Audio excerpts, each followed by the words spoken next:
Warning: this creepypasta is made entirely from imagination and not based on any true stories. It even contains themes that are not suitable for minors, such as murder, strong language, disturbing images, references to horror-themed scenes from films, shows, and games, and graphic violence. If either you are too young to watch this, sensitive, or easily anxious, please click away from this video and watch something else. Viewer discretion is advised. 2006, the year where Disney and THX ended their partnership. THX wasn't associated with Disney after the DVD release of Cars. But precisely, this is not what I mean. What I mean is that I am going through an awful, tough time right now. It was October 1st and I was having lunch. My mum reminded me that she will go in the shop to get some groceries. I finished my chicken goujons and decided to look in the Lifeline shop to find some rare stuff. I looked through the DVD shelf, finding many adult DVDs and kids DVDs. After a good 11 seconds, I found what appeared to be the rarest Pixar DVD box set to exist yet. It was an ultimate THX collection featuring the first 7 Pixar films that were THX certified. The box set consisted of various Pixar characters from the first 7 Pixar films in a light blue background, while there is a caption above saying Disney Pixar, the ultimate THX collection. The woman at the counter told me I could get it for free, and I was happy to get it. As I walked out of the shop, my mum found me and noticed the box set. She was impressed, and I found something rare, and we got home. As I got home, I put out the following Pixar films: Toy Story, A Bug's Life, Toy Story 2, Monsters Inc., Finding Nemo, The Incredibles, and Cars. I then noticed a secret DVD that was somehow enclosed inside of the front cover of the box set. I took it out, and it was a THX trailer starring Pixar characters. The cover depicted of many Pixar characters in grey rectangular boxes in a white background with the title, The Rare THX Trailer Made by Disney Pixar. The DVD was even rated as exempt from classification for some reason. I got puzzled there. Aren't Pixar films usually rated G or PG? I said to myself. However, I was pretty lucky to find a rare DVD to add in my nostalgia museum. I opened up the DVD and placed the disc in my DVD player. When the DVD started, there was a language selection. The following languages were English, French, Italian, German, and Russian. I pressed English because that's what I usually prefer to watch films in. It then took me to the DVD menu. First, it showed a montage of clips from the first 7 Pixar films in release order, and it took me to the actual menu. The DVD menu had a good design, as it showed a singular character from each of the first 7 Pixar films in square boxes, including text in its own box. The menu options were play, scene selection, setup, and bonus features. I pressed play so I could kick back and enjoy it. Before the DVD started, it showed, yet again, another warning. This trailer was made for the theatrical release of Saw 3 and must not be viewed by children. Watch at your own risk. Not again, I muttered, face-palming. The trailer started. It showed Andy's house as seen in Toy Story 2 at night. It then panned into one of the windows into Andy's room. Just then, the main characters from the first 2 Toy Story films, Woody, Buzz Lightyear, Ham, Rex, Mr. Potato Head, Slinky Dog, the aliens, Jessie, and Bullseye walked in. Okay guys, listen up, Woody called out, getting everybody's attention. It's time for a roll call.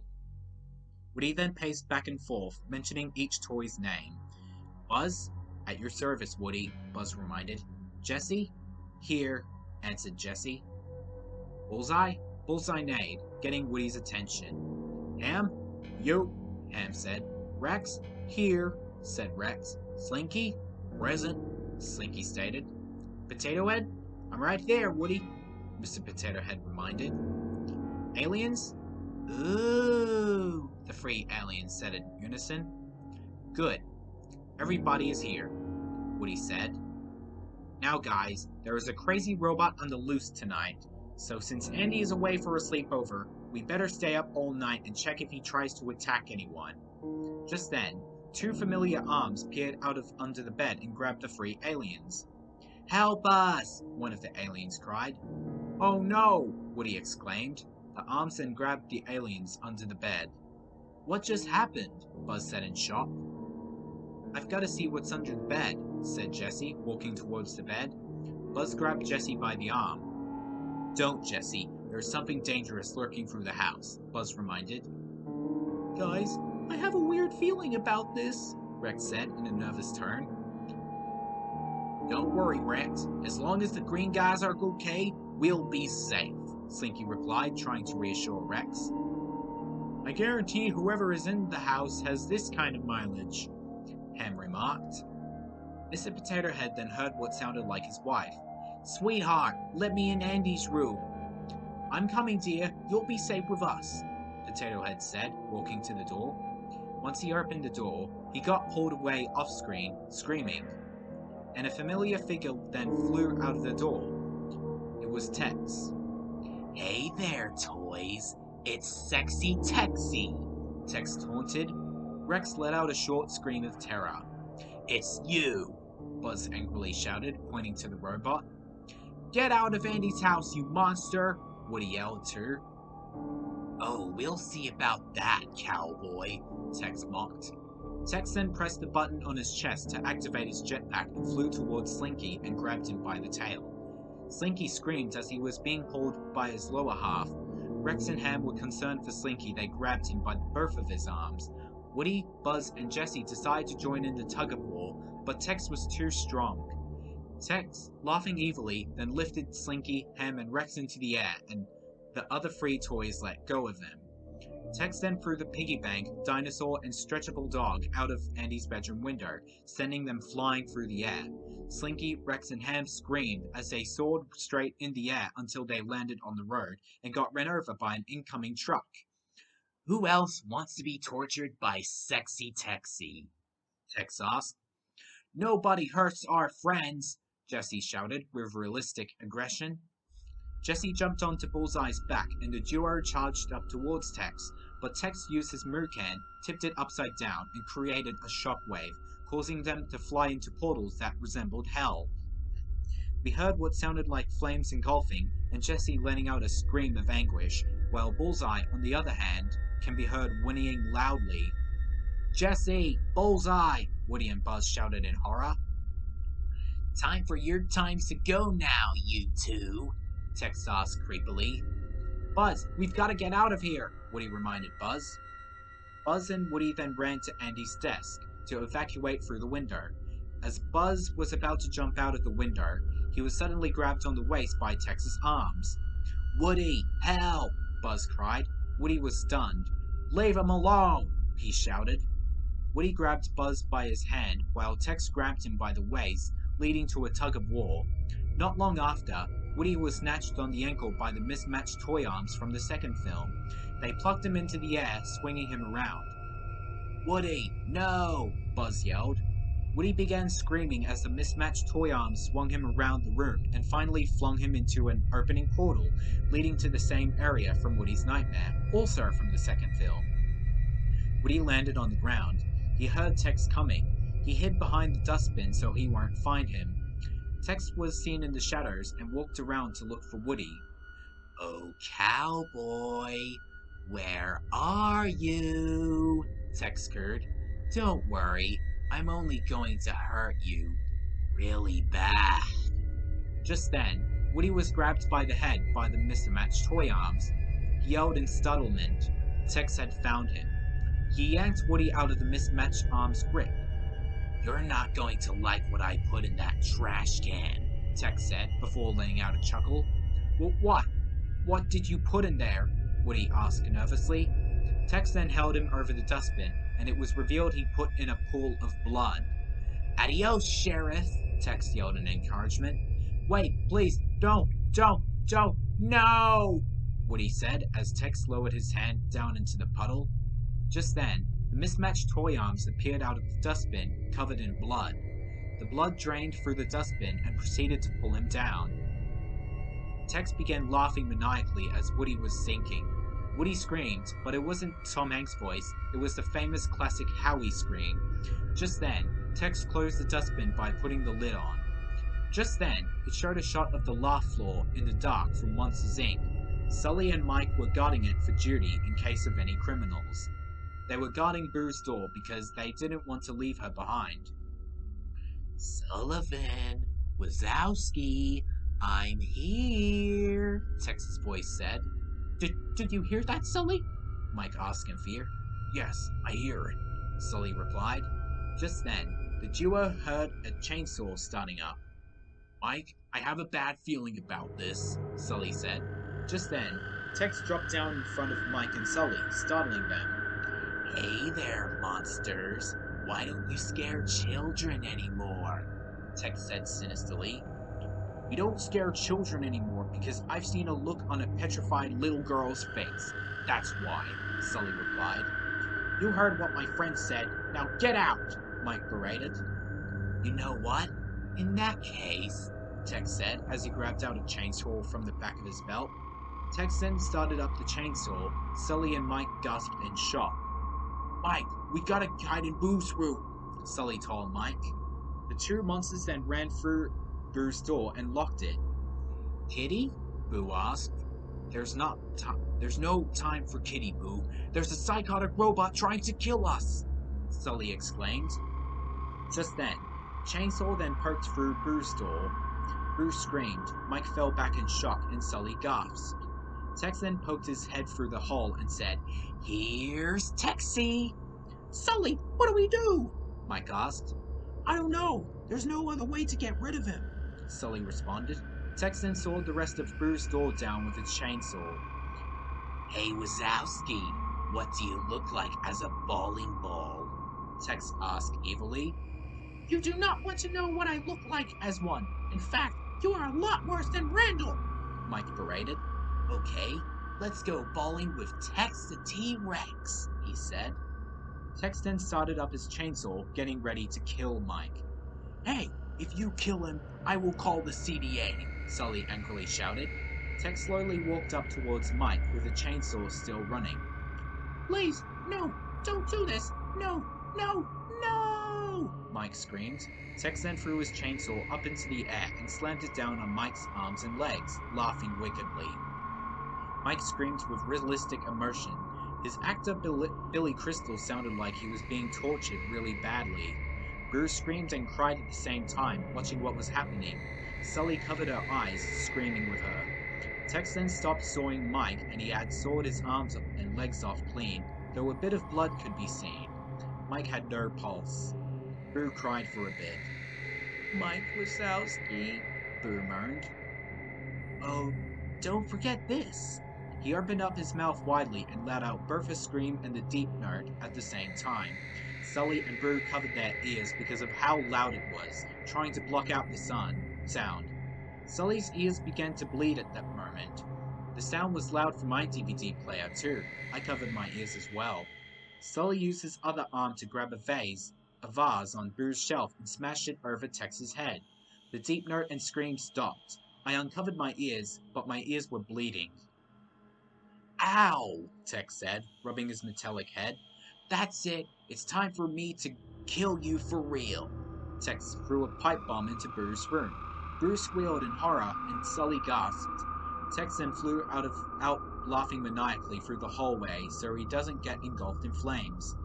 It then showed a shot of Sully and Boo panicking over the bomb. Once the pipe bomb exploded, the screen then cut to black. But the trailer wasn't over yet. It showed a scene of a fish tank. In the fish tank, there was Marlin, Nemo, and Dory from Finding Nemo. Where is everybody? Marlin asked. Dad, I'm scared, said Nemo. I don't know where you are. This isn't P. Charlie 42 Wallace Way, Sid, Dory said. It's P. Sherman 42 Wallaby Way, Sydney, Dory, Marlin corrected. Right, she responded. Just then, Texan jumped in front of the tank, scaring the free fish. Nemo screamed, What's up, fishies? I'm in the mood for some fish and chips. You're not gonna cook us, are you? Asked Marlin. Wanna bet? Asked Tex. Texan used a small fishing net and picked up the trio with it. He approached a frying pan that was already boiling. Just then, Tex placed them onto the pan. Nemo, Marlin, and Dory screamed in agony as they were being cooked. while Tex, on the other hand, laughed like crazy. I don't want to be fish food, Dad, Nemo cried. Any fish help us! We're cooking! Dory screamed realistically as her flesh slowly fried. Just then, it cut to a view of Metroville from The Incredibles at night. Just then, the Parr family walked in with their superhero outfits. This is just night duty for us, kids. Your mother and I are counting on you, Bob said. Just then, the family heard evil laughter. Wait, Syndrome's alive? Helen wondered. Just then, Tex flew in front of them. Hello, Incredibles. Looking for evil to fight? Tex asked mockingly. Yeah, we are going to give you a big knockout, Red Robot, said Bob, preparing to fight him. Tex chuckled. You think I'm not strong enough? Well, what about this? Tex then grabbed out Earth a chainsaw and a butcher's knife. Bob gasped. We can't fight him. He's too dangerous to fight with, Helen reminded. Let me make a large force field that could protect us, Violet said. She then summoned a force field and put it around her and her family. Leave this to me. I'll get ourselves out of here, Dash remarked. He then proceeded to use his super speed to run very fast. Hey, don't you run from the T-Man, Tex shouted. He pressed a button on his chest and proceeded to fly after them. Dash, he's gaining on us, Bob told Dash. Dash continued running for his family, while Jack whimpered for a bit. Tex couldn't fly faster. He then pushed his finger onto his jetpack button, pressing it harder. Come on, let's get faster, Tex yelled as he flew a lot faster. Almost there, Violet said as she and her family were almost out of town. However, a portal to a fiery place opened up in front of them. What? Bob exclaimed. The Incredibles family then went through the portal and screamed as they fell. They continued screaming until there was a sudden fiery explosion before the portal closed. Then another scene played. It showed Flick and Dot and Heimlich sleeping. When it zoomed out, it was revealed that they were on a wooden table with a lamp being shone on them. Flick woke up, but was confused by what he was sitting on. Where am I? Flick asked. Heimlich, Dot, wake up! Dot and Heimlich woke up. What is it, Flick? Heimlich spoke. Just then, Tex came in with a magnifying glass. Dot shrieked shortly. Who are you? She asked fearfully. Well, hi there, little buggies. The name is Tex. Tex introduced himself. Tell us one good reason why you took us here, Flick demanded. I want to give you guys a sunny day. Let's have fun in the sun with a T-Man, Tex remarked. Tex then held the magnifying glass over the lamp and the 3 bugs began burning. Flick, Heimlich, and Dot screamed in anguish as their skin was being burnt. Tex laughed like crazy as he scorched the 3 bugs until they fainted, with their skin now in the shade of dark brown. Just then, it showed a car scene. It began with Lightning McQueen and Mater at the tractor pasture. The entire field was empty, except for the 2 cars who were visiting. Isn't this great, McQueen? Mater asked. We're on field duty. You bet, Mater, you bet, Lightning replied. Just then, they heard rustling from a bush. What is that? Lightning asked. Is it the ghost lad? Asked Mater fearfully. I doubt it. It's got to be something larger than that, Lightning said. The 2 cars then heard what sounded like a chainsaw. What's that? Mater said, about to panic. The chainsaw sound got louder and louder until the bush got chopped in half, revealing Tex. It's time to fix some cars! Tex shouted in delight and evil. Mater screamed, but his scream sounded like his voice actor had lost his shit. Mater drove away screaming, and Tex began to run up towards Lightning. Lightning drove off too. Tex then pressed the button on his chest and activated his jetpack and flew towards the 2 cars. He swung his chainsaw around, laughing crazily.